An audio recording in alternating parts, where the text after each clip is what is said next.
Hello, this is Rico reed artist Greg Fishman, and today's video topic is one of my most requested, and that is use of the Bis key on the saxophone. Now the Bis key, spelled B-I-S, this little tiny pearl here, to me, this is one of the greatest things Adolph Sax did when he invented the saxophone, was to put the Bis key on here.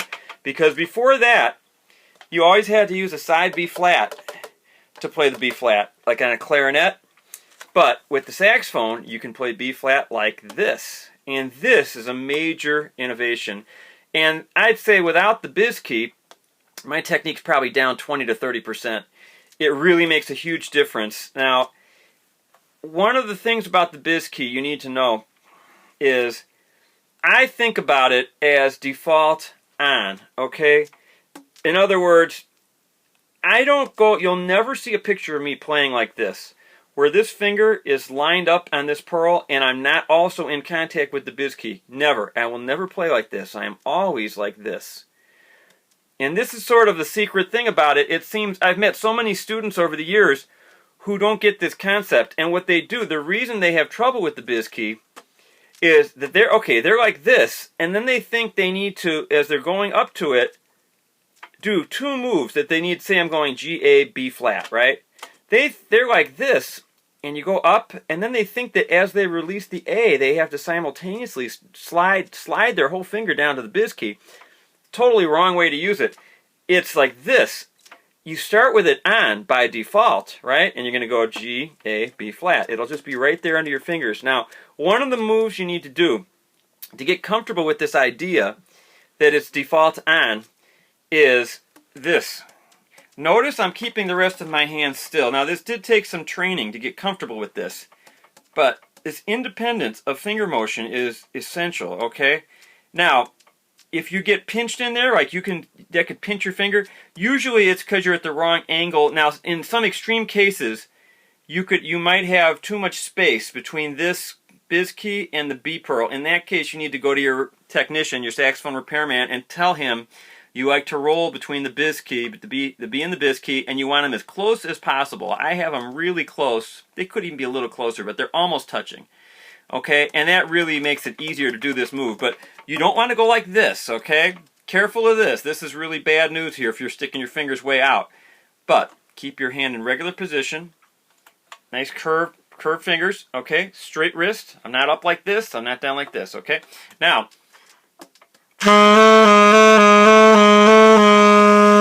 okay, just try that one with me.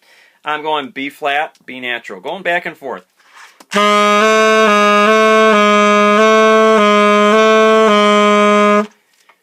Let's do it together. I'll count it off. We're going to do 2 beats apiece. 3, 4.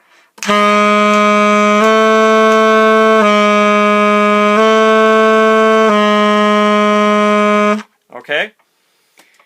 Just get that comfortable. When you're playing the B natural, focus your attention on your fingertip, that you are feeling the Bis key underneath your finger while you're playing B natural. I think a lot of people have the idea that if they're touching the Bis key, they're also pressing the Bis key. These are two completely separate actions. Touching the key and pressing it are two different things, okay? So, it is something you need to really learn and, think about that. Now, that's going like this. Now, there are a lot of players, especially it seems in the classical saxophone world, who have an aversion to the Bis key, and they really love the side key. And they have these rules about the Bis key that state, well, it's okay to roll up, but it's not okay to roll down.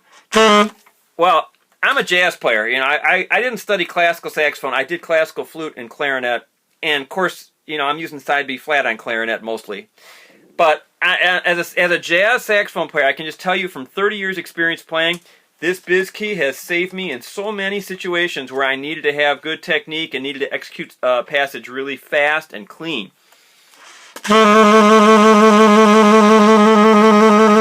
So, to all those teachers out there who say, oh, it's impossible, you can't roll the Bis to the B flat and get any kind of speed or accuracy on it, to them I say, okay? So, you can do it.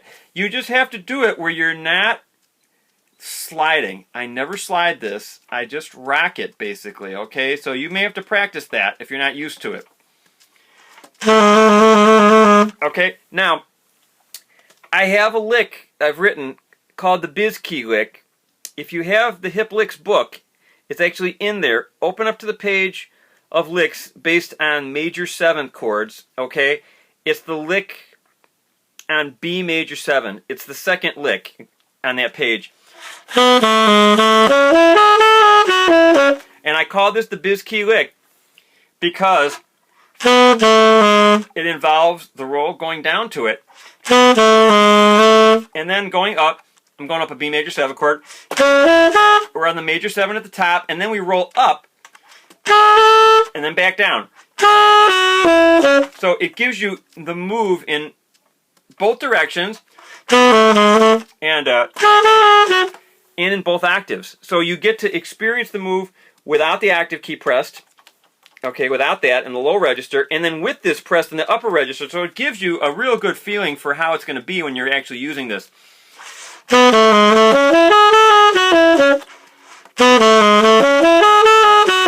Let's slow it down a little bit. 2, 3, 4, 1.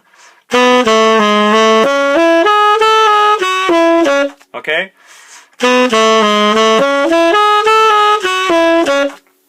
So work on that lick, and when you're playing, say, your B major scale,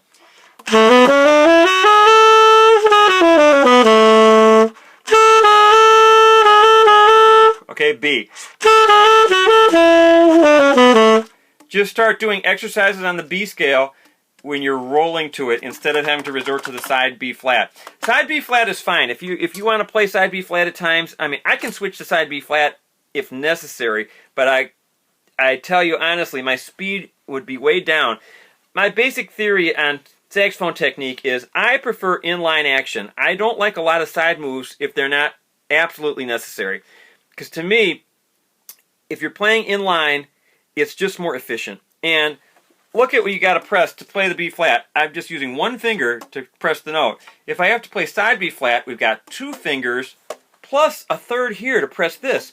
And to me, using 3 things to get the same result that I can get with just 1, 3 contact points, 1 contact point. You know, 1 fingertip, 2 fingertips on the side of this finger. To me, it's no contest. This is always going to save me. You know, it's always going to be good. The only way this would not be good is if I didn't know how to do this and I had to slide down. Of course, that would make it impossible. That would render it useless. So the people who I've met who don't use the Biz, this is why. It's because they're trying to do this. Oh, careful of this, too. Sometimes they'll even go like this. They think they can play the Biz key without pressing the B. That's not good either. You can't do that. That doesn't equal anything. You know, it's just going to sound like a C sharp.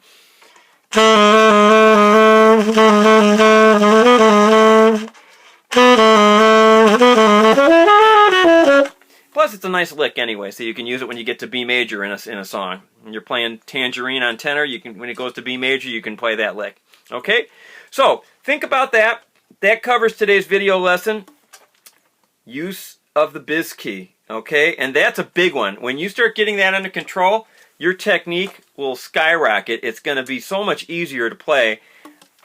It's just great when you do it. But try to be patient with yourself when you do this, because this little move I'm doing here is for some people, it's really hard. And for other people, they just do it right away. I show it to them and they can do it instantly. And others, I show it to them and it takes them a good month, you know, of really working it. Month and a half, 2 months.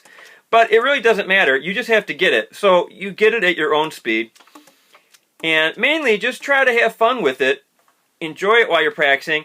Don't force anything. You know, play it a few minutes like this, 5 minutes, 10 minutes, you know, and then go on to something else. Because it's very easy to strain your muscles from repetitive use. So if you keep doing this, and if you're doing it in a way that's forced, and notice, I'm not playing with a lot of pressure. I'm playing with very light fingers, okay? And that's on purpose. Because it makes it a lot easier. I'm letting the saxophone do the work. This is this theory of efficiency I have. Let the springs do the work. Look, they're open by default anyway. Let it do the work. All you got to do is roll your finger up and let the spring do its job, and you're back to this default position of up. But, again, I'm never like this. So if you're practicing and you're like this, that's something you would need to change. Get where you're used to being about halfway down, or almost halfway down, so that, think of this as a split key. Two parts, an upper part and a lower part. And look what happens with the biz key when I add the right hand. There's the F key, pulls it down. There's an E, pulls it down. There's D, pulls it down. There's a G, that pulls it down too. There's an A, that pulls it down too. The only time it's not down, it's even down when I play a C. But it's not down if I play a B natural. It's not down if I play a C sharp. And it's not down if I play the palm keys, okay? Other than that, it's down anyway. So I figured, leave it down. It wants to be down? No problem. Let's leave it down. All right, that's today's video lesson. Have fun with it. I will see you next time.